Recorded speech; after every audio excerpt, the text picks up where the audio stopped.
d'avoir choisi i24 News pour vous informer. C'est le morning et avec moi sur ce plateau, Yael Bornstein. Bonjour Yael. Bonjour Nathalie. Et Daniel Haïk. Bonjour à vous également. On va parler de la presse. Que dit la presse du Moyen-Orient? C'est tout de suite avec Yael Bornstein.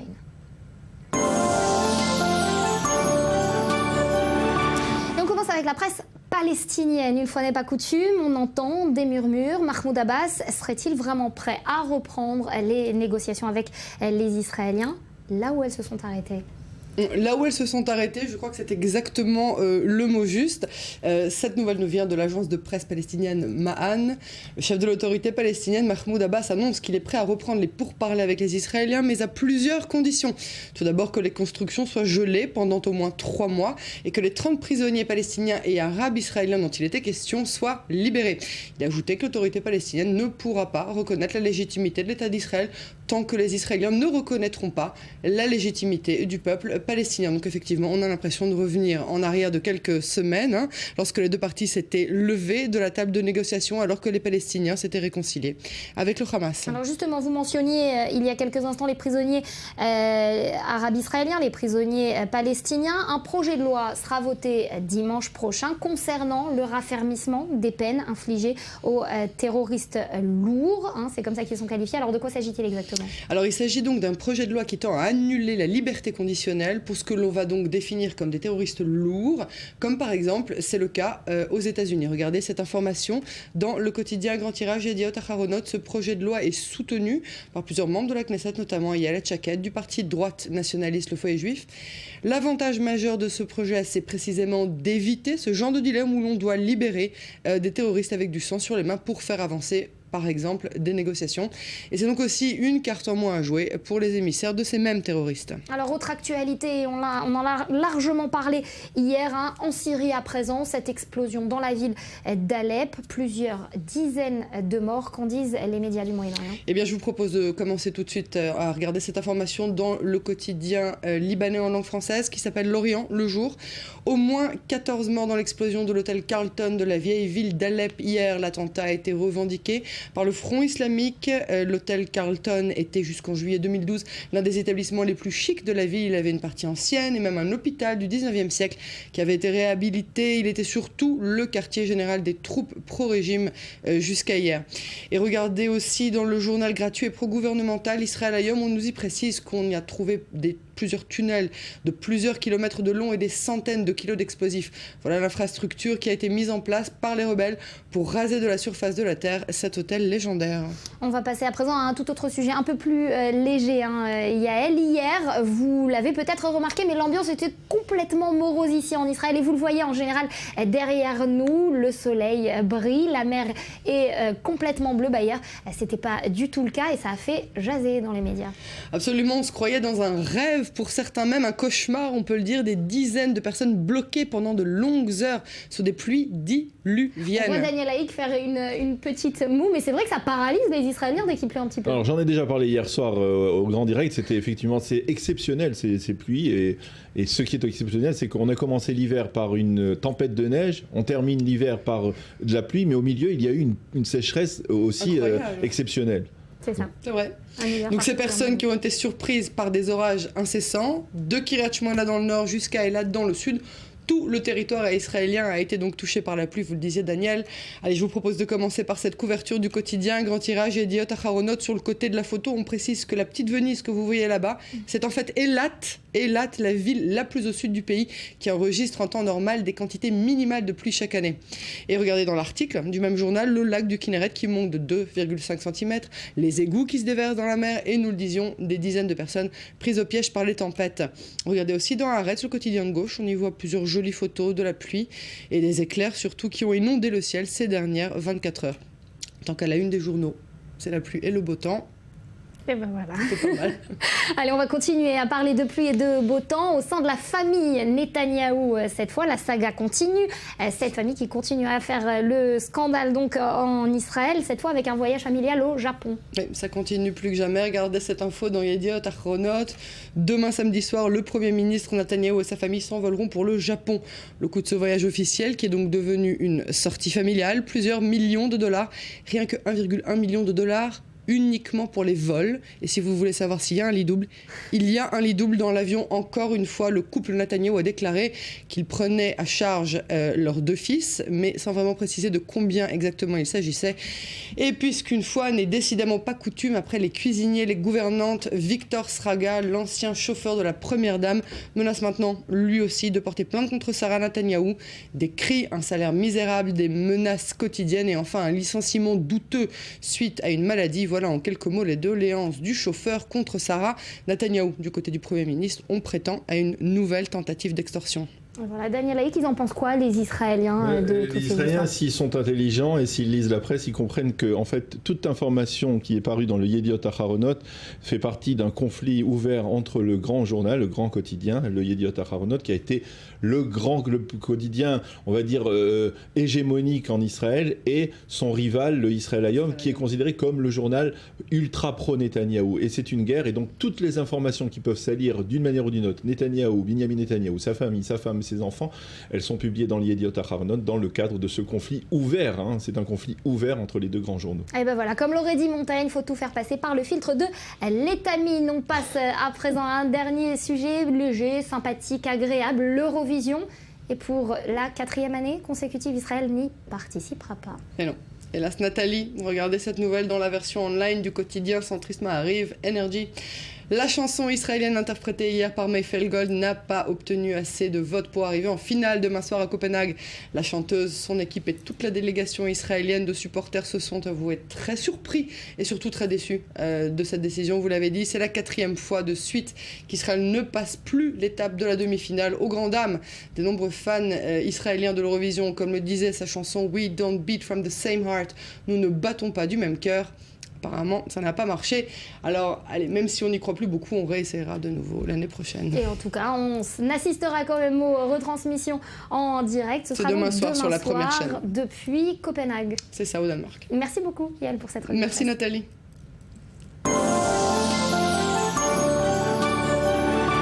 Vous le savez, Susan Rice est en Israël, au menu des discussions avec Benyamin Netanyahou, Shimon Peres, Mahmoud Abbas, également l'Iran, encore l'Iran, toujours l'Iran. Alors on a vu des embrassades chaleureuses avec Benyamin Netanyahou, mais qui est réellement Susan Rice ? C'est une bonne question. En tout cas, les avis sont partagés sur la personnalité de Susan Rice en Israël. Il y a des gens qui affirment que c'est une véritable amie d'Israël, qui a toujours pris position et qui, lorsqu'elle était ambassadrice d'Israël aux Nations Unies, a toujours défendu Israël bec et ongle et que finalement, si par exemple les Palestiniens n'ont pas réussi à obtenir un État indépendant reconnu par les Nations Unies, eh bien c'est grâce à Susan Rice. Or, il y a aussi d'autres avis. Il y a les avis de ceux qui disent qu'en fait, Susan Rice, c'est la plus proche conseillère de Barack Obama et c'est elle qui est l'instigatrice de la nouvelle diplomatie américaine, celle à laquelle on assiste depuis le mois de septembre dernier, qui prône une négociation, un dialogue à outrance avec l'Iran, mais avec même dans le cadre, comme on l'a vu, des négociations pour obtenir le désarmement de la Syrie en armement chimique, mais surtout avec l'Iran. Susan Rice veut absolument parvenir à un accord. Elle ne croit pas en une menace contre Israël, ou en tout cas, elle est prête à mettre tout en œuvre pour que Israël ne soit pas menacé, mais par la voie de la négociation, sans la menace d'une opération militaire américaine, sans ce type de menace. Négociation prioritaire. Et donc, c'est elle qui pousserait aujourd'hui, c'est ce que l'on dit en particulier dans les à droite. Est-ce que c'est elle qui pousse Obama à C'est elle qui pousserait à Obama, en tout cas les Américains et les grandes puissances, à essayer de conclure un accord. Alors elle affirme, lorsqu'elle rencontre Benyamin Netanyahou, elle affirme que tout est mis en œuvre pour ne pas porter atteinte à Israël, pour que l'Iran ne se dote que d'un nucléaire civil et pas d'un nucléaire militaire.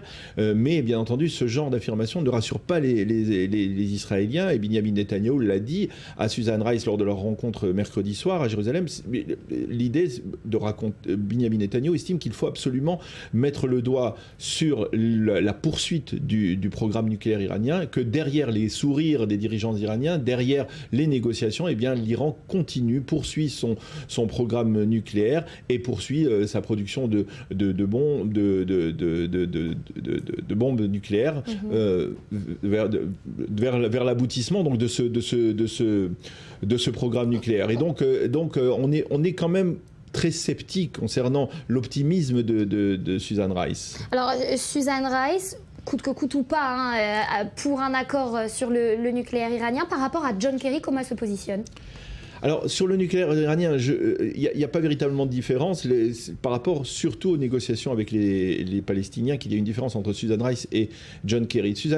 John Kerry, on l'a vu au cours des 9 derniers mois, s'est acharné, s'est entêté à essayer de parvenir à un accord, alors que Susan Rice, elle, depuis déjà plusieurs semaines, voire même plusieurs mois, affirme que on a trop insisté dans l'administration Obama sur ces négociations, on a trop voulu aboutir à un accord par tous les moyens et que les efforts étaient exagérés et peut-être même inutiles, a dit Susan Rice. Et donc la position est de dire si les Israéliens et les Palestiniens ne parviennent pas à négocier, eh bien qu'ils ne négocient pas et qu'ils reviennent nous voir quand ils seront plus disposés.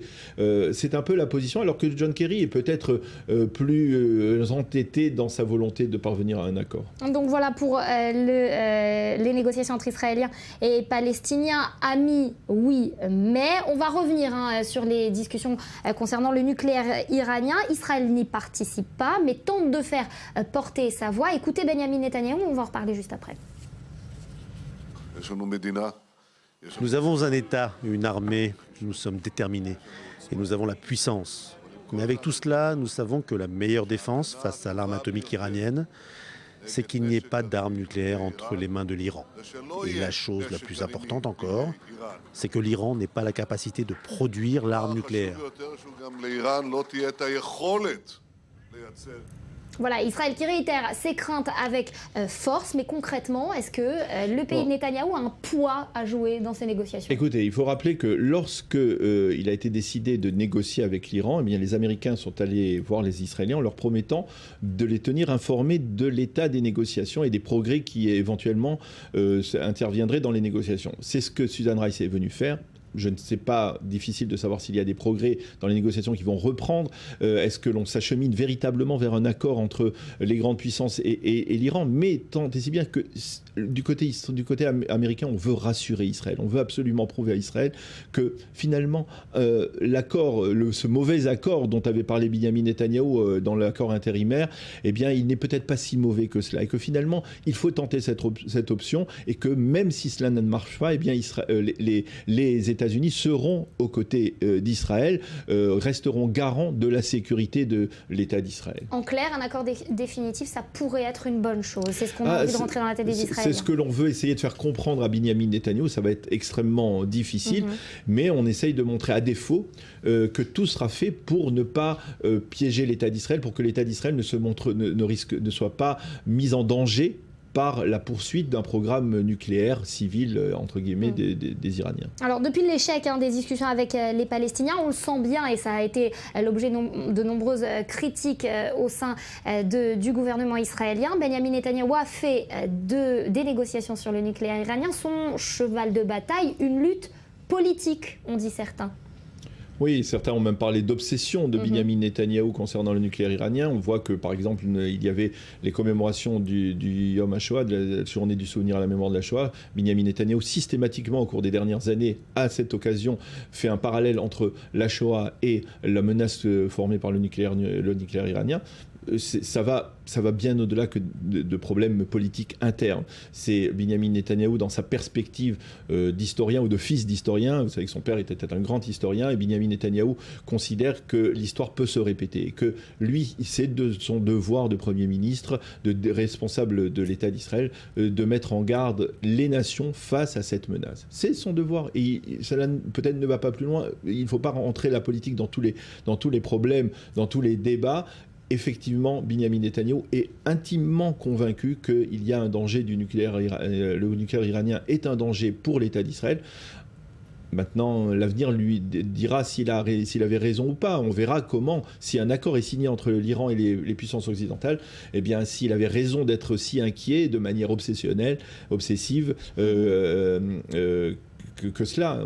On est encore, L'avenir c'est encore trop tôt, mais l'avenir le dira. L'avenir nous le dira. Vous le mentionniez tout à l'heure rapidement, Daniel, les Américains, ils tentent de rassurer les Israéliens quant à cette menace notamment iranienne. Est-ce que c'est ça finalement le symbole de la présence dans quelques heures de Susan Rice sur la base de Palmachim?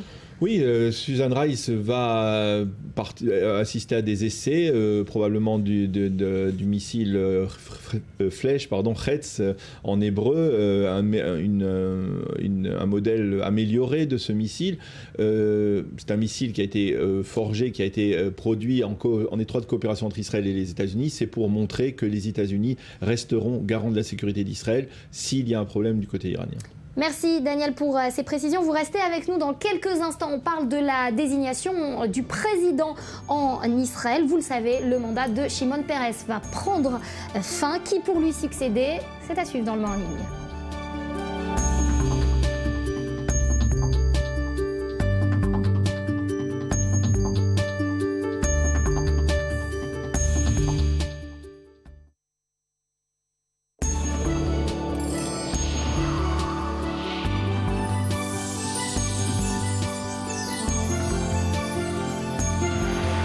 Retour sur le plateau d'i24 News avec moi, un duo de choc. Daniel Haï qui est resté avec nous et Michel Kishka que l'on reçoit. Merci d'être venu ce matin. Daniel, qu'est-ce que vous avez fait le jour de Yom HaAtzmaut, le jour de l'indépendance d'Israël? Eh bien écoutez, j'ai pique-niqué, j'ai sacrifié au traditionnel barbecue, mais nous étions 85 membres de ma famille élargie. Et donc, nous avons fêté en grande pompe, on peut dire, le 66e anniversaire. Une belle réunion de famille. Vous, Michel, comment vous l'avez célébré? En dessinant? Eh bien non, figurez-vous que j'étais en Italie et j'ai été invité à la réception organisée par l'ambassade d'Israël à Rome. Alors, j'étais le seul à ne pas être en cravate et ça s'est très très bien passé. J'ai rencontré des gens très sympathiques et j'ai bu du bon vin. Voilà. Donc depuis, vous avez fait une séance de rattrapage, on va dire. On va parler ce matin de la semaine vue en dessin par Michel Kishka. Et donc le premier, bien évidemment, il s'agit du jour d'indépendance, le 66e de l'État d'Israël. On ne peut pas zapper une information pareille. C'est quand même pas tous les ans qu'on a 66 ans. Hein. Et voilà, donc justement, quelques jours autour de ce jour de l'indépendance, Shimon Peres a eu cette déclaration qui a été reprise par beaucoup de sites, comme quoi il serait arrivé à s'entendre avec Mahmoud Abbas il y a déjà 2 ans sur 2 points très importants liés au pourparlers entre Israël et les Palestiniens, sous-entendant que si ça dépendait de lui, il y aurait peut-être déjà un accord de paix ou on serait peut-être plus avancé, ce qui peut ne pas être faux. Alors évidemment, il y a une polémique. Est-ce que c'est le rôle d'un président? Moi, je pense que Peres, qui est déjà en train de terminer son mandat et qui va royalement, d'accord, présidentiellement sur ses 91 ans, se donne une certaine liberté. Et je pense aussi, vu quand même la carrière politique qu'il a derrière lui, et qu'il est dans une fonction qui est censée être apolitique, qu'il se donne quand même la liberté d'exprimer une opinion pour contrebalancer, disons, la Knesset qui est quand même très à droite. Alors moi, je critique pas ça, tout simplement. C'est l'occasion pour moi de faire un dessin, et justement, je trouve qu'en disant qu'il est temps que cette interdépendance entre les Israéliens et les Palestiniens s'arrête et que finalement il y ait l'indépendance des deux, ce serait peut-être pas mal. Et voilà, il les a comme bébés sur les genoux, ils n'ont pas l'air contents tous les deux, étant donné, ils sont plutôt dos à dos, et Peres a l'air plutôt souriant. Voilà, c'est une manière de faire un clin d'œil à l'indépendance de l'État d'Israël. Voilà. Daniel, on va en reparler dans quelques instants. Est-ce que c'est le rôle du président de l'État d'Israël d'émettre un certain scepticisme quant à la ligne politique menée par le chef du gouvernement? Non. C'est pas le rôle, mais c'est le rôle qu'a pris Shimon Peres, qu'il peut se permettre, entre guillemets, de prendre, vu sa stature. On le lui accorde. Et c'est d'ailleurs l'une des problématiques, on en parlera. Est-ce que le président de l'État doit rester consensuel ou il doit s'exprimer sur des débats de société importants ou des débats politiques importants? Voilà, on en parlera dans quelques instants. Autre actualité de cette semaine, Big Brother qui revient. Israël accusé d'espionner les États-Unis après que les États-Unis eux-mêmes ont été accusés d'espionner Israël. C'est pas un peu hypocrite tout ça? Mais oui, d'abord ça, il y a sur le fond, il y a Jonathan Pollard, qui est quand même un cas prouvé. Mais évidemment, c'est aussi un cas dont se servent les États-Unis pour durcir un peu leur position. Mais disons, j'ai l'impression qu'il y a une espèce, du fait que ça éclate maintenant, ce n'est pas anodin. Je pense que, appelons ça le surplace, l'échec, on peut appeler ça comme on veut, avec ou sans guillemets, des pourparlers israélo-palestiniens font peut-être un peu... y a une certaine aigreur dans le pouvoir à Washington, dans le gouvernement Obama à Washington. Et c'est peut-être pour ça que cette information sort maintenant d'un autre côté.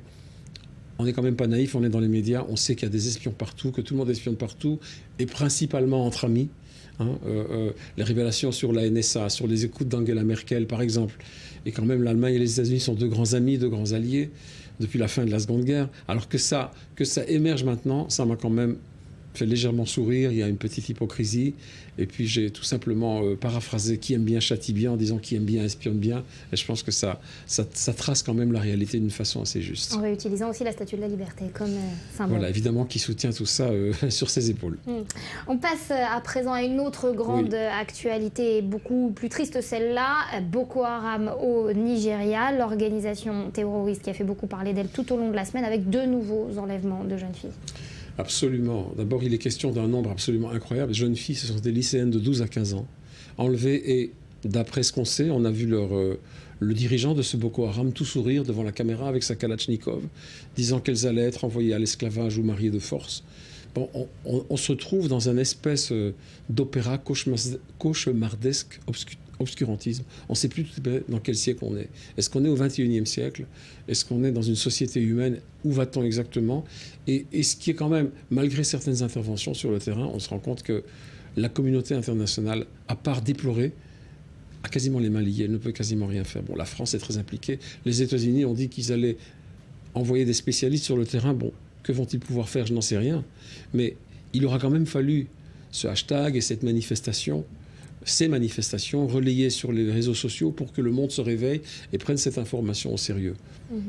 La communauté internationale qui se retrouve un peu les bras ballants dans cette histoire. On parle d'une autre actualité cette fois. Cornelius Gurlitt, il est mort, entouré de son trésor. Racontez-nous. Absolument. C'est une affaire qui a éclaté, je pense, il y a 1 an et demi dans les médias, que par hasard, cet homme a été arrêté pour une vérification d'identité sur un train suisse. En fait, il était le fils d'un grand galériste et un grand marchand d'art, d'Hitler. Il était véritablement...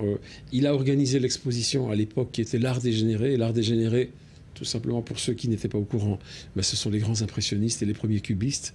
Donc pour ne citer que quelques-uns, c'est Picasso, Cézanne, Manet, Monet, etc. Donc en fait, il vivait entouré de l'héritage qu'il a reçu de son père. Et l'héritage qu'il a reçu de son père, ce sont des tableaux spoliés de ses grands maîtres, dégénérés entre guillemets. 1400 tableaux pour une valeur estimée à 1 milliard d'euros. C'est tout à fait un hasard pour une vérification d'identité de routine qu'il a été arrêté sur ce train et finalement qu'on a découvert le poteau rose parce qu'il était inscrit nulle part, il n'avait pas de sécurité sociale, c'était un personnage absolument bizarre et je pourrais dire dégénéré sans guillemets. Et finalement il est mort sans son travail et il se serait plaint pendant l'année de son arrestation que la seule chose qu'il ait vraiment aimé sur Terre, c'était ses tableaux. Je peux le comprendre. Et voilà, donc il est mort et j'ai tenu à le signaler. C'était une occasion de faire un petit dessin ironisant, voilà, en disant, voilà, m'en fous, j'attendrai la Renaissance. Voilà, c'est une façon de dire que, je n'ai pas un grand regret de la disparition de cet homme. Et finalement, il y a encore des tableaux qui doivent être restitués. Vous savez, la restitution des biens spoliés, c'est un travail très long. Hier était célébré en France, aujourd'hui en Russie, le 160e anniversaire de la capitulation allemande, pour vous dire à quel point cette page de l'histoire, elle n'est pas encore entièrement écrite. Merci Michel Kichka d'avoir été avec nous ce matin. On reste ensemble, on va à présent parler, on le disait donc, de cet événement politique finalement majeur dans le paysage israélien, la désignation d'un nouveau président, poste surtout honorifique, mais doté d'un réel prestige, qui, pour succéder à Shimon Peres, qui a choisi de mettre un terme à ses activités politiques à l'âge de 90 ans. Éléonore Veil et Tal Shalev nous disent tout. D'ici 2 mois s'ouvrira une nouvelle ère, l'après-Pérez. Le doyen de la politique israélienne arrivera en effet au terme de son septennat. Les cérémonies d'adieu ont déjà démarré, tout comme la guerre de succession. Une guerre entachée de conspirations politiques, de campagnes de diffamation et de nombreuses allégations de corruption. La présidence de l'État d'Israël est briguée par plusieurs candidats. Reuven Rivlin, ancien président du Parlement, candidat largement populaire, est en tête des sondages publics. Mais le vote se déroule dans le secret, parmi les 120 députés de la Knesset. Rivlin bénéficie d'un large soutien au sein du Parlement, mais malheureusement pour lui, il ne pourra pas compter sur le soutien de Binyamin Netanyahou. Le Premier ministre israélien chercherait un autre candidat et aurait même suggéré de repousser les élections, voire d'abolir le poste de président. Binyamin Ben Eliezer, ancien ministre de la Défense et chef du parti travailliste, avait déjà reçu plusieurs parrainages. Mais les ennuis ont fini par arriver après qu'un reportage de la deuxième chaîne israélienne ait révélé qu'il était un habitué d'un casino de Londres lorsqu'il était ministre de la Défense. Ben Eliezer a quant à lui montré du doigt ses adversaires politiques, les accusant de l'avoir espionné. Sylvan Shalom, ancien ministre des Affaires étrangères et des Finances du Likoud, était autrefois donné favori. Sa campagne a été fortement compromise après qu'il ait été accusé d'abus sexuels par une ancienne assistante. La police a depuis fermé l'enquête, mais son avenir dans cette campagne reste incertain. Lui aussi suspecte fortement ses concurrents d'avoir fait éclater l'affaire. D'autres candidats participent également à la course, avec toutefois peu de chances de la remporter. Meir Shitrit, ancien ministre des Finances, et Dalia Itzik, ancienne présidente de la Knesset, espèrent tous de profiter de ce chaos politique. D'autres candidats n'appartenant pas à la scène politique tentent également leur chance. Dan Schertman, prix Nobel de chimie 2011, et Dalia Dorner, ancienne juge de la Cour suprême. La semaine prochaine, la Knesset ouvrira sa nouvelle session parlementaire après les vacances de printemps. La campagne présidentielle reprendra donc de plus belle. Dans un contexte politique aussi tourmenté, difficile de spéculer sur l'issue du scrutin. Difficile de spéculer sur l'issue du scrutin. En revanche, ce dont on a vraiment l'impression ici, c'est que c'est un règlement de compte, cette désignation. Écoutez, d'abord, il faut revenir sur le statut, la fonction de président de l'État en Israël qui est tout à fait particulier. Lorsque les pères fondateurs de l'État d'Israël ont forgé cette fonction, ils l'ont forgé dans un but très particulier qui était de trouver une personnalité de très haute stature, morale, éthique, même scientifique, qui puisse représenter en fait l'unité du peuple juif. Dans une société israélienne que l'on savait déjà clivée, communautariste, eh bien il fallait trouver quelqu'un qui soit au-dessus de la mêlée, qui puisse représenter l'ensemble de la population israélienne. Et même, d'une certaine manière, peut-être représenter une forme de sagesse juive auprès des nations. C'était l'objectif. Et c'était d'ailleurs, si l'on revient à l'histoire ancienne du peuple juif, c'est-à-dire c'était le but des rois d'Israël à l'époque biblique. Et donc c'est dans cette perspective que les premiers présidents ont été désignés effectivement par des hommes politiques, par les 120 députés de la Knesset. C'était le cas de Chaim Weizmann, qui était un chimiste d'envergure internationale, très actif dans la création de l'État d'Israël. C'était le cas également, par exemple, d'Yitzhak Navon, qui était un homme de très haute culture, le père du ladino, enfin en Israël, de la culture ladino en Israël. C'était des gens qui étaient de très haute stature. Ça a commencé à changer à partir, on va dire, de la période des accords d'Oslo. À partir de ce moment-là, on assiste à... Les hommes politiques se sont accaparés, on va dire, le poste de président de l'État et l'ont donné souvent comme lot de consolation à certains députés ou responsables politiques qui sentaient pertinemment qu'ils n'arriveraient pas à être Premier ministre. Ça a été le cas, par exemple, d'Ezer Weizmann, le neveu de Chaim Weizmann, qui est devenu président et qui n'était pas un homme de consensus. C'était un homme qui avait été dans un parti politique, qui avait une orientation politique très claire. C'était également le cas de Moshe Katsav, dont on sait qu'il a très mal terminé. C'est un homme qui était un responsable du Likoud. Et il s'agissait donc de personnalités qui n'étaient plus des hommes de consensus, mais des hommes politiques, des anciens hommes politiques qui donc avaient atteint cette fonction. C'est à partir de ce moment-là qu'il y a eu une problématique. On peut dire Shimon Peres Shimon Peres lui aussi n'a pas été un homme de consensus durant toute sa carrière politique. Il a réussi à l'être de par son prestige, surtout de par l'image, le prestige qu'il avait à l'extérieur plus qu'à l'intérieur. Et maintenant, le défi est de savoir qu'est-ce que l'on veut. Est-ce que l'on veut un président de l'État qui soit encore à nouveau un homme politique de seconde zone, comme peut-être par exemple entre guillemets Sylvan Shalom, qui n'est pas l'un des grands leaders de la classe politique israélienne, ou alors si par exemple parmi les candidats que l'on a cités, c'est presque symptomatique, on a cité en dernier les deux personnalités qui sont plus consensuelles, comme Dan Schertman, qui est prix Nobel de chimie, qui pourrait être un candidat consensuel, qui pourrait se consacrer, par exemple, à essayer de redorer le blason de l'éducation israélienne, à essayer de pousser à obtenir plus de budget pour l'éducation, pour la science, pour la technologie, etc.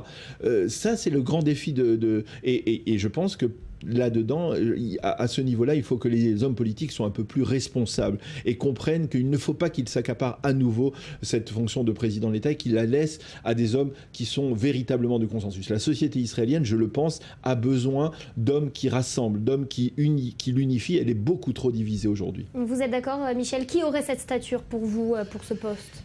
On en a un peu parlé avant, Daniel et moi. Je suis tout à fait d'accord avec son analyse. Et c'est vrai que le candidat qui, à mes yeux, justement, est au-dessus de la mêlée, comme Daniel le disait si bien, ce serait plutôt Dan Schertman. Parce que c'est un homme qui n'a pas du tout une carrière politique. C'est justement un prix Nobel de chimie. Mais il ne sera jamais élu. Il ne sera jamais élu parce que la Knesset fonctionne par lobby qui sont aux mains de politicards qui essayent d'avancer leurs pions. Moi, je ne me reconnais dans aucun des autres candidats. Alors, une question, est-ce qu'il ne faut pas le supprimer, ce poste? C'est ce que Benjamin a dit il y a quelques jours. Oui, Benjamin Netanyahou a dit cela parce que finalement, cette élection, elle tombe un peu mal pour lui. Dans l'absolu, je pense que lui, et peut-être même entre guillemets son épouse, aurait peut-être souhaité être, après avoir été Premier ministre pendant 8 ou 9 ans, pourrait briguer le poste de Premier ministre. Mais en fait, en étant encore trop tôt dans son 3e mandat, et il n'y a pas d'élection anticipée à l'horizon. Si cette élection devait intervenir dans 1 an ou peut-être dans 1 an et demi, eh bien peut-être que Benjamin Netanyahou aurait brigué le poste. Cela veut dire qu'un homme qui est considéré comme le véritable représentant d'une idéologie dans la société israélienne pourrait devenir le président de l'État. C'est un problème, c'est une problématique. Et Benjamin Netanyahou ne peut pas le faire. Il a même envisagé que de prolonger le mandat par une loi spéciale, le mandat de Shimon Peres qui aurait pu rester 1 an de plus. Je ne pense pas qu'on s'achemine vers cette solution, mais ça prouve qu'il y a une problématique. C'est que la fonction de l'État, la fonction de président, elle est nécessaire. Mais il ne faut pas que les hommes politiques se l'accaparent. Insuppressible donc? Je pense. Personnellement, en tout cas, c'est mon avis, mais il y a véritablement besoin d'un homme qui soit au-dessus de la mêlée en Israël. Merci beaucoup, Daniel, d'avoir été avec nous ce matin. Merci à vous également, Michel. Restez avec nous, direction en seconde partie direction la Syrie, qui, malgré l'optimisme affiché par Bachar al-Assad avant les élections, qui ressemble beaucoup à une mascarade dénoncée sans trop de fougue, on l'a dit, par la communauté internationale, eh bien le pays reste à feu et à sang. Ce sera Ali Waked qui viendra nous en parler.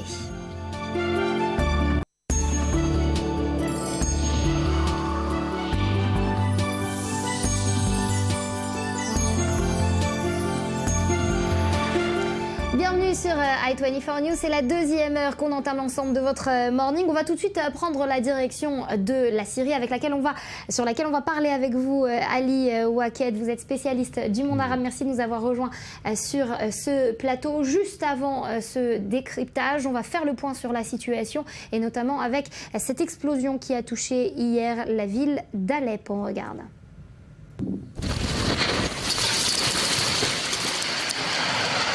Alep, le 8 mai. Une explosion dévastatrice qui réduit l'hôtel du Carlton Citadel en ruine. L'auteur présumé, le Front islamique, principale coalition rebelle qui revendique l'attentat en publiant cette vidéo. L'hôtel situé en face de l'entrée de la citadelle était considéré comme l'un des endroits les plus prisés et les plus guindés de la ville, jusqu'à ce que le conflit réduise tout à néant. À l'aide d'un grand nombre d'explosifs placés dans un tunnel, les brigades rebelles ont fait exploser l'hôtel et la totalité des bâtiments historiques mitoyens. Alep, 2e ville de Syrie, est partagée entre les forces rebelles et les troupes de Bachar el-Assad. Cette explosion s'inscrit dans une stratégie des rebelles de reprendre le contrôle de la partie nord. Hier, ils annonçaient le début de leur retrait de la vieille ville de Homs, après plus de 2 ans assiégée par les troupes du régime et à l'issue d'un accord inédit conclu entre les représentants des rebelles et les chefs des services de sécurité sous l'égide de l'ambassadeur d'Iran. Environ 2250 personnes devraient quitter la ville. Les rebelles ont par ailleurs annoncé la libération des prisonniers détenus près de ces 2 localités et de la ville de Kassab, dans la province de Latakia.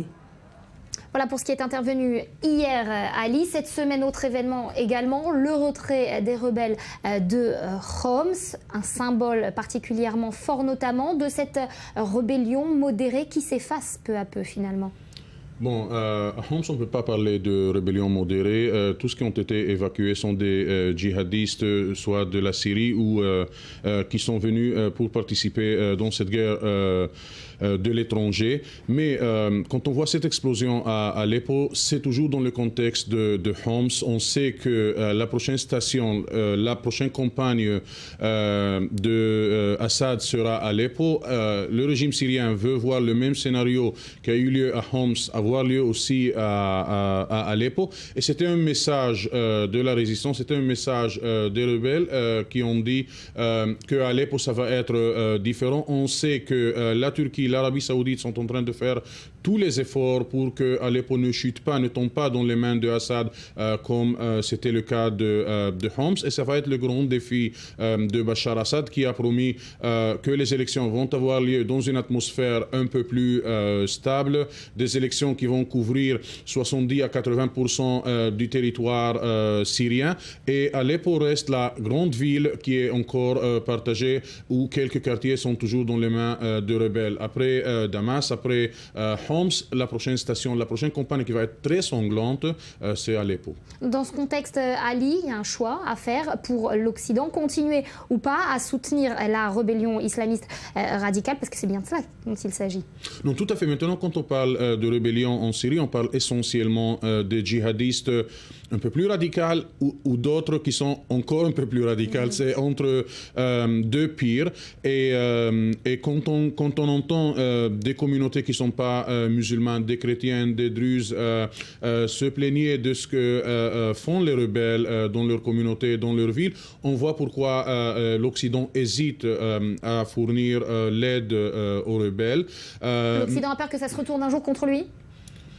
Il y a aussi cette possibilité. La Syrie, avec les frontières entre le Pakistan et l'Afghanistan, avec la Somalie, devient une bastion internationale très importante pour les djihadistes, dans une région où ils n'étaient pas si présents comme c'est le cas maintenant. Et donc, les statistiques ont prouvé que les djihadistes, ils peuvent être munis de l'aide occidentale, mais le moment où ils vont tourner contre l'Occident, ils vont tourner contre les communautés qui sont pas musulmanes. Et c'est le cas, on voit qu'est-ce qu'ils font dans les villages druzes, qu'est-ce qu'ils font dans les villages chrétiens, ou même dans les villages chiites et alaouites en Syrie. Ça explique l'hésitation de l'Occident. Une fois, au début de cette révolution, on avait vraiment une rébellion qui était modérée, une rébellion qui était laïque. Maintenant, c'est des djihadistes et d'autres djihadistes. Et voir la guerre entre les différents groupes djihadistes, entre le front d'Al-Nusra et Daesh, l'État islamique en Iran et le Levant, en Irak et le Levant. C'est fou ce qui se passe là-bas, et c'est dans ce contexte que la guerre en Syrie va continuer. Mais il faut faire attention au fait que stratégiquement, cette guerre civile est terminée. Le but de la révolution, c'était que Assad, il part, Assad est toujours là, Assad va continuer à être le président syrien. Je ne sais pas si pour un nouveau septennat, mais encore pour quelques bonnes années, et reste à voir l'effet des poches de résistance que les rébellions vont encore avoir. Mais il y aura des poches aussi l'attitude de Bachar el-Assad. Il va réitérer finalement ce que son père Hafez avait fait, va reprendre contrôle du pays en continuant son massacre sanglant de sa population, et tout ça sous les yeux, on l'a vu, indifférent, ou en tout cas un peu pieds et mains liés, de la communauté internationale. Oui, c'est pour cela que j'ai dit que les discussions qui se passent maintenant entre la Turquie, l'Arabie Saoudite et les États-Unis pour essayer d'équilibrer cette situation, pour essayer de fournir de nouvelles armes aux rébellions, de nouvelles armes qui seront capables d'arrêter la progression de l'armée syrienne, mais en même temps que ces armes ne soient pas tournées dans le futur contre les alliés des États-Unis. Merci Ali pour ces précisions. Est-ce que vous connaissez ce nom de Christie Anastas ? Je ne connais pas tellement, mais j'ai entendu son histoire, la persécution qu'elle subit. Alors justement, on va la raconter plus en détail, cette persécution et son histoire. Christie Anastas, c'est une jeune palestinienne originaire de Bethléem qui lutte pour le droit d'Israël à exister. Notre reporter Maël Ben-Oliel l'a rencontrée en Suède. Regardez. They shot him in his heart in front of his house and killed him. C'est une rebelle comme il y en a peu. À la tribune, ces jeunes palestiniennes de Cisjordanie n'hésitent pas à s'élever contre les dérives de l'autorité palestinienne. Nos propres enfants sont utilisés pour combattre, des enfants à qui l'on fait des lavages de cerveau. Et cela est toujours triste de voir des enfants se faire tuer. Ils sont habitués à se battre, croyant le faire pour l'honneur, mais la vérité, c'est que leurs propres familles reçoivent des compensations financières.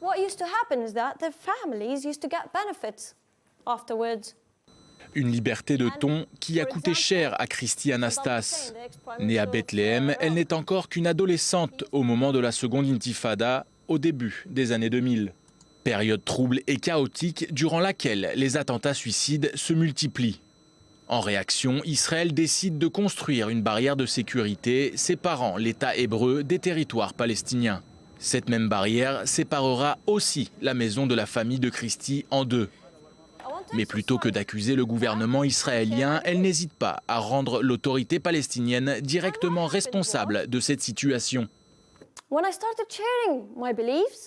Ce qui s'est passé, c'est que j'ai partagé mon point de vue sur la situation avec des gens autour de moi.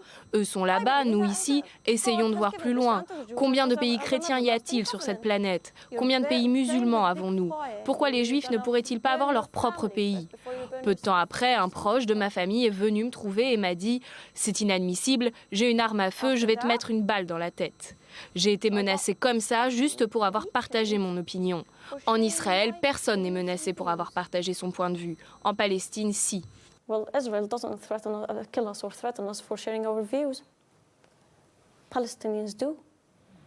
Des menaces traumatisantes pour Christy qui doit se résoudre à se réfugier en Angleterre. Là-bas, elle trouve une véritable famille d'adoption sur qui compter. Aujourd'hui, cette jeune femme a un but: dénoncer le non-respect des droits de l'homme en territoire palestinien. Le tout en donnant des conférences sur le sujet dans le monde entier. Une mission qu'elle revendique face à ses nombreux opposants. Nous devons commencer à prendre conscience de nos erreurs et arrêter de remettre la faute sur les autres. Soyons solidaires entre nous. Nous voulons nos droits, mais nous devons avant tout régler nos propres problèmes. Des années durant, Christy a vécu sous l'emprise de la violence et des menaces. Il n'y a encore pas si longtemps, elle avait peur de s'exposer dans les médias. Mais aujourd'hui, elle s'en est fait la promesse. Elle continuera, au risque de sa vie, à interpeller inlassablement les dirigeants palestiniens. S'ils en ont tellement quelque chose à faire de nous, comment est-il possible que nous soyons toujours des réfugiés dans notre propre pays? Merci à vous. Ali, ce genre de discours, vous l'avez rencontré vous aussi au cours de vos reportages Pas tout à fait. Et ce n'est pas un hasard qu'il s'agit ici d'une chrétienne qui vient de la ville de Bethléem. On savait que durant l'intifada, les moments qu'une partie de la communauté chrétienne a vécu à Bethléem, ce n'était pas des moments très sympas. Et donc, c'est dans ce contexte que les paroles de cette jeune fille, de cette jeune dame, elles proviennent. Mais je suis d'accord avec ce qu'elle a dit à la fin, que dans l'autorité palestinienne, il n'y a pas vraiment un pluralisme d'idées et de pensées. Et c'est vrai qu'on ne peut pas détacher ce qu'elle a dit du contexte de l'occupation du conflit israélo-palestinien, mais elle a dit qu'il faut se concentrer aussi à ce qui se passe au sein de la communauté palestinienne, au sein de cette communauté où laisser entendre une autre opinion, ce n'est pas quelque chose de très acceptable. Merci Ali pour ces éclairages et votre analyse.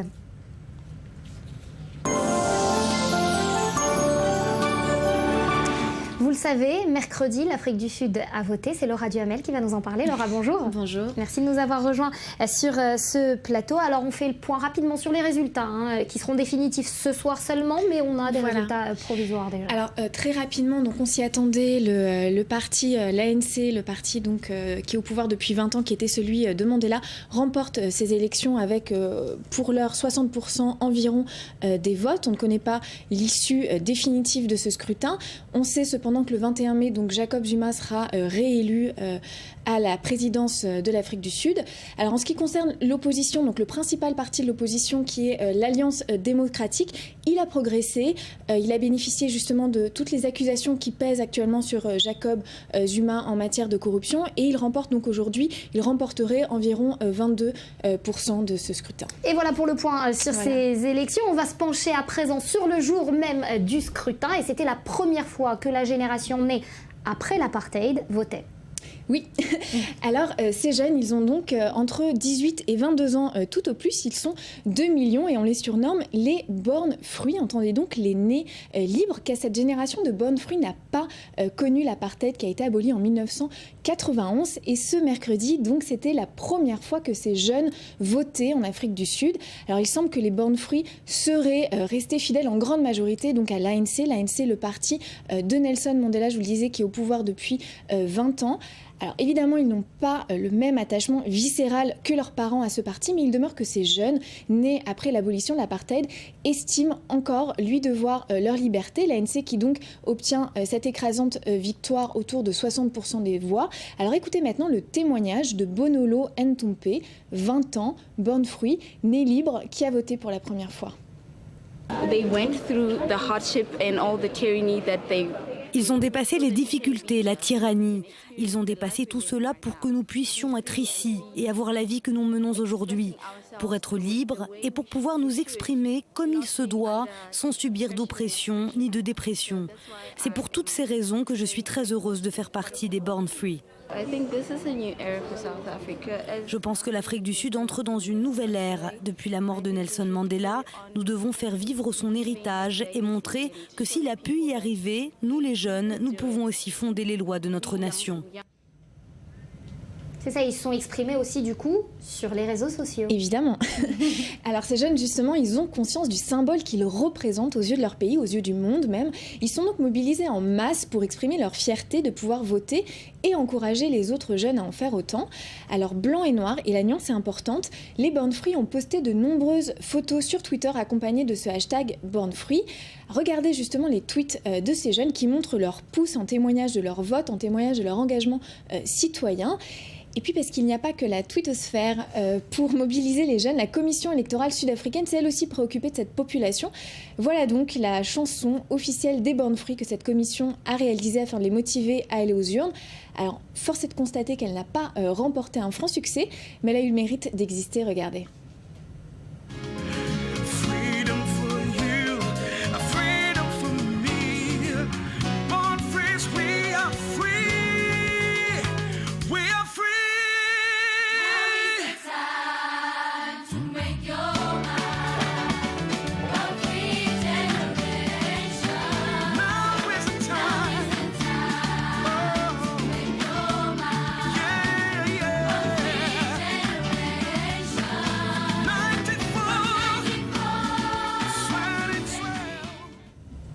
Ben voilà, c'était sympa, mais ça n'a pas réussi à mobiliser les foules. Les jeunes ne sont pas allés en foule aux urnes. Alors, qu'est-ce qu'ils attendent réellement, ces Born Free ? Alors, ces jeunes réclament plus que la liberté, maintenant ils réclament l'égalité économique. Et ils attendent dans ce sens notamment une véritable réforme de l'éducation, car le problème des jeunes sud-africains et notamment des jeunes noirs qui veulent entrer sur le marché du travail, c'est qu'ils ne sont pas bien formés. Et ça, c'est un héritage de l'apartheid, car il faut comprendre que l'apartheid, ce n'était pas seulement une division raciale, c'était tout un système qui a eu un impact extrêmement néfaste sur l'éducation. Alors, à l'époque de l'apartheid, en fonction de votre couleur de peau, ou de votre ethnie, vous alliez dans tel ou tel établissement scolaire. Si vous étiez noir, eh bien vous aviez donc droit au strict minimum. Merci voilà. Laura, désolée, on en reparlera plus tard. Restez sur i24 News tout de suite, Culture.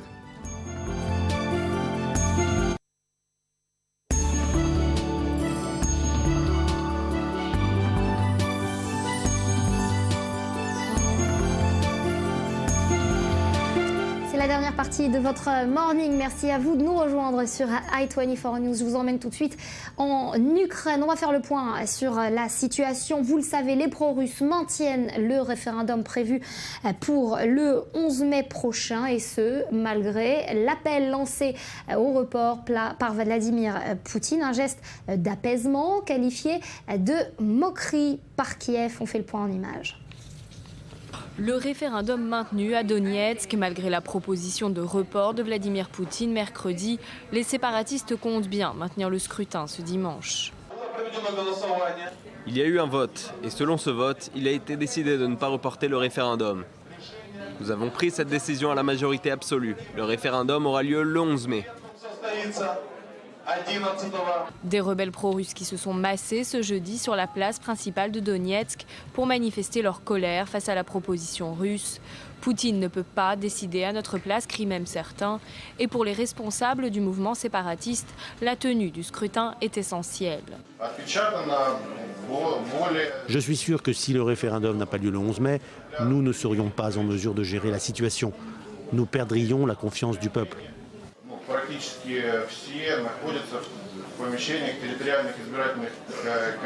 Alors que Kiev n'a pas hésité à qualifier la proposition de Vladimir Poutine de moquerie, ce dernier a supervisé jeudi plusieurs tirs expérimentaux de missiles parmi les plus puissants de l'arsenal russe. Il s'agit officiellement d'exercices militaires organisés avant les commémorations de la capitulation allemande de 1945. Des commémorations qui doivent avoir lieu le 9 mai en Russie. Et c'est cette date qui a été choisie par le président pour une première visite en Crimée depuis le rattachement de la péninsule à la Russie. Une initiative déjà largement condamnée par la communauté internationale. Et voilà, donc on va en reparler avec Galia Ackerman, journaliste spécialiste de la Russie. Bonjour Galia, merci d'avoir accepté de répondre à nos questions. Alors pourquoi le conseil bien intentionné de Vladimir Poutine n'a pas été respecté et suivi par les pro-russes ?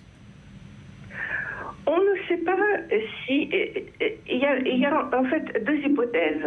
Une hypothèse, c'est que Poutine ne sait pas trop quoi faire de ces régions de Donetsk et de Lugansk parce que les rattacher, c'est un suicide économique. Mais son objectif est différent. Il veut déstabiliser l'Ukraine pour faire tomber le régime de Kiev et pas rattacher les régions de Lugansk et Donetsk en soi. Donc peut-être cette proposition avait ce sens-là, continuer de déstabiliser sans qu'il y ait cette décision des autorités autoproclamées. Galia, est-ce que l'objectif de Poutine, c'était aussi en ce moment de montrer que finalement, il ne télécommande pas les rebelles en donnant un conseil qui n'a pas été suivi? Est-ce que ça a fonctionné? Il est possible aussi que les rebelles ont décidé de le faire malgré le conseil de Poutine, en effet, et donc il ne contrôle pas entièrement la situation. Mais personnellement, je suis persuadée que c'est plutôt un jeu de la part de Poutine. Galia, une autre question également aujourd'hui, bien évidemment. Quel impact légal et sur l'opinion ukrainienne également, et russe notamment, ce scrutin peut-il avoir ? L'impact n'est pas très important parce que ces deux régions sont en feu. L'opération militaire ukrainienne va continuer. L'opinion publique, même dans ces régions, n'est pas majoritairement pour le rattachement, mais comme ce référendum va se produire grosso modo sous des balles, les fusils pointés sur la tempe des habitants, etc., cela ne veut rien dire, tout simplement. Merci Galia pour ces précisions, ces éclairages et ces explications. On suivra donc de près, bien évidemment, la situation.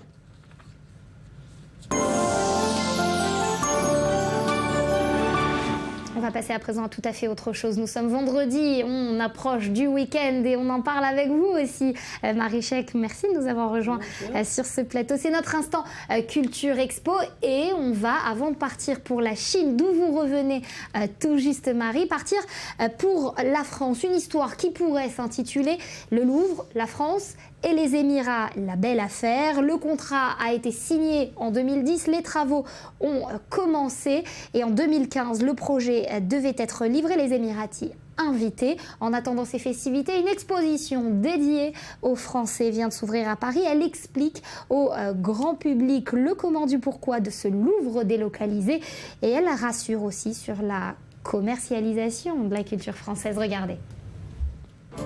Le Louvre Abu Dhabi présente son exposition à Paris. En attendant d'être exposé à l'autre bout du monde, dans les 8000 m² d'espace prévus, la première collection du Louvre Abu Dhabi est proposée au public parisien. 160 œuvres achetées ces dernières années par l'agence France Museum pour le compte de l'État des Émirats Arabes Unis ont été inaugurées au musée du Louvre en présence du président de la République. Le musée Louvre d'Abu Dhabi, c'est un chantier exceptionnel. C'est le plus grand projet culturel que nous menons à l'étranger. C'est la manifestation aussi la plus symbolique du partenariat étroit qui nous unit aux Émirats Arabes Unis. Un partenariat signé en 2007 pour la modique somme d'1 milliard d'euros, dont 400 millions uniquement pour le prix du nom Louvre pendant 30 ans. L'accord prévoit aussi le prix de plus de 300 œuvres par les musées français, et ce pour 10 ans. Il avait suscité l'inquiétude de certains spécialistes, notamment sur le contrôle qu'aurait ou pas le Louvre sur l'emploi de son label, mais aussi sur l'éventuelle censure exercée sur certaines œuvres. Loin de cette controverse, le projet avance à grands pas. Dans un peu plus d'1 an, Abu Dhabi aura lui aussi son Louvre, un musée qui devrait être singulier et original, liant le dynamisme d'Abu Dhabi et les valeurs d'excellence incarnées par le nom du Louvre. C'est un projet qui est aussi bien au service de l'intégration à l'intérieur de leur pays que de l'éducation en général. Le nom du Louvre, en fait, dans cet esprit-là, est plutôt pour eux un gage de qualité, un gage de haut niveau d'exigence en ce qui concerne le professionnalisme des équipes qui y travaillent et également des collections qui y sont conservées. La relation entre le musée français et celui d'Abu Dhabi est toutefois censée évoluer avec le temps. L'esprit général, c'est qu'ils soient de plus en plus des partenaires naturels et que nous soyons de moins en moins des conseillers mais des partenaires.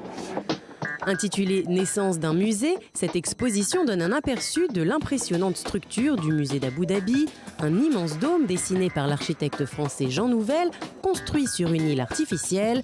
Le visiteur peut ensuite découvrir les chefs-d'œuvre de la collection, des pièces datant de l'Antiquité à Picasso. Actuellement en construction, le Louvre Abu Dhabi est censé ouvrir ses portes le 2 décembre 2015. Il sera alors le premier musée de l'île des musées, Saadiyat, qui devrait accueillir en 2016 le Zayed National Museum, conçu par Norman Foster, ainsi que le musée Guggenheim, imaginé par l'architecte Frank Gehry, prévu pour 2017. Qu'on n'ait pas une petite fenêtre au moment de ce reportage où on voyait et on entendait aussi les réactions de Marie Chèque. Vous en pensez quoi, Marie? Écoutez, le monde est fou, me disait-elle. Non, mais c'est époustouflant parce que grâce à l'ouverture des frontières, à la globalisation, au grand monde, au mélange de l'Est et de l'Ouest, il n'y a plus le Louvre, c'était la France, quoi. C'était toujours la France. Et c'est en train de devenir partout, là où il y a aussi beaucoup d'argent, évidemment, là où les grands architectes ont de la place pour créer ces musées. C'est le patrimoine de l'humanité, finalement, non? Tout à fait, je suis pour. C'est le futur. On voit bien ça dans tout, dans nos voyages, dans nos visions. C'est vraiment l'agrandissement global de la nature humaine. Et ben voilà, grandeur. On va en parler ce matin avec votre voyage à Shanghai. C'est un peu le mot qui résume ce départ pour la Chine. Tout à fait. Je ne savais pas qu'il y aurait ce film avant mes paroles, mais ça tombe à pic parce qu'on est en Chine où on a une vague impression de chapeaux en paille ou de champs de thé ou de riz. Et puis tout à coup, on arrive à Shanghai et on se rend compte de la dimension qu'on vient juste de voir dans le film précédent. Là, c'est une petite anecdote sur le musée de la propagande où on a été amené par un guide chinois qui nous montre la force de Mao. C'est un peu comme l'art israélien au début du siècle. On est ensemble, on va créer le pays. C'est les nouveaux... C'est un art, Marie, la propagande? Oui et non, c'est un art très spécifique. C'est pas du tout l'art contemporain. C'est un art qui veut dire suivez-moi. Où il y avait un art... C'est un art engagé. Un art toujours engagé. Donc c'est une histoire. C'est un art historique plutôt. Mais c'est un art parce qu'il y a de la couleur, il y a de la forme, il y a des gens, il y a des gens doués qui créent, voilà. Bon, alors ça, c'est le musée de la propagande que tout le monde peut voir. Voilà. Mais ce que Marie Chèque est allée voir, c'est l'antichambre du pouvoir. Derrière, il y a ce qu'on peut voir, on ne devrait pas voir, c'est-à-dire contre le régime. Et là, le guide m'a amené derrière et m'a dit « Chut, il ne faut pas parler ». Du coup, j'ai eu vraiment peur, je me sentais vraiment en goulag. Et il m'a montré des choses qu'on ne pouvait pas voir et c'est contre Mao, justement. Un art subversif? Oui. Tout à fait. Donc dans le même espace. Donc on voit qu'il y a encore des résidus d'un peu de la dictature, quoi. Il est libre, cet art contemporain chinois? Écoutez, j'ai vu que trois juste goûts de ce que Shanghai a proposé. Shanghai est une ville où il y a 24 millions de gens, où l'architecture est absolument époustouflante, comme on n'en a jamais vu, des tours de 100 mètres d'étage. Et on est vraiment dans le bain du modernisme. C'est un mélange extraordinaire. Alors justement, le modernisme, c'est le thème de ce deuxième musée que vous avez visité, le Long Museum. Alors là, on y voit un peu de tout. Expliquez-nous. Alors le Long Museum est près d'un centre Chabad à Shanghai, toutes les contradictions. Et vous voyez des pierres absolument magnifiques à l'entrée, baignées toujours dans l'eau. Et on a cette sculpture, comme un équilibrium, je dirais, romain, dans cet espace qui a plus que 1000 mètres carrés, où il y a seulement 2 sculptures dans cet espace. C'est ça, donc on retrouve ce que vous disiez, l'utilisation de l'espace avec le maître mot, c'est la... Et le Long, c'est la famille, donc qui a mis dans ce musée magnifique toute leur collection. Là, c'est vraiment un peintre chinois qui ressemble beaucoup à un artiste très connu à Londres, John Currin. Alors et voilà, là, quand on pense à l'art chinois, on pense à cette image qu'on vient de voir. Est-ce que c'est toujours le cas ou est-ce que ça a évolué? Il y a ça aussi, mais ça a évolué énormément. Là, on voit une peinture, très belle peinture, et ça a évolué. La calligraphie, le jade, la poterie. Ce monsieur Long, avec sa famille, a tout mis dans ce musée, mais bien. Il a commencé par l'art contemporain, qu'on voit ici, dans cet espace à l'entrée, et après il y a quelques peintures. Voilà, vous voyez une peinture de groupe, c'est vraiment, on est dans le monde de l'art contemporain. Et puis alors dans ce Long Museum, il y a aussi du jazz. On monte en hauteur, et là on voit du jazz, on voit la calligraphie, on voit la beauté de la création typique chinoise. Regardez vraiment le master, très doué pour faire des sortes de dessins magnifiques traditionnels. Donc c'est pas interdit d'avoir les deux. Vous avez vu se rencontrer ici la tradition chinoise, l'histoire de la Chine et puis la modernité, ce que représente finalement Shanghai. Tout à fait, dans un même musée privé. Tout appartient à Monsieur Le Long. Et puis j'ai aussi... un autre musée qui ressemble à ce qu'on connaît à Paris, à Londres ou dans d'autres grandes capitales. Ça s'appelle la Power Station of Shanghai, qui est juste sur l'eau comme nous. Et on a pris une ancienne Turbine Hall, un peu comme le Tate Modern à Londres, et où on a créé la biennale. Voilà, regardez l'espace. Regardez juste l'espace, on est tout petit.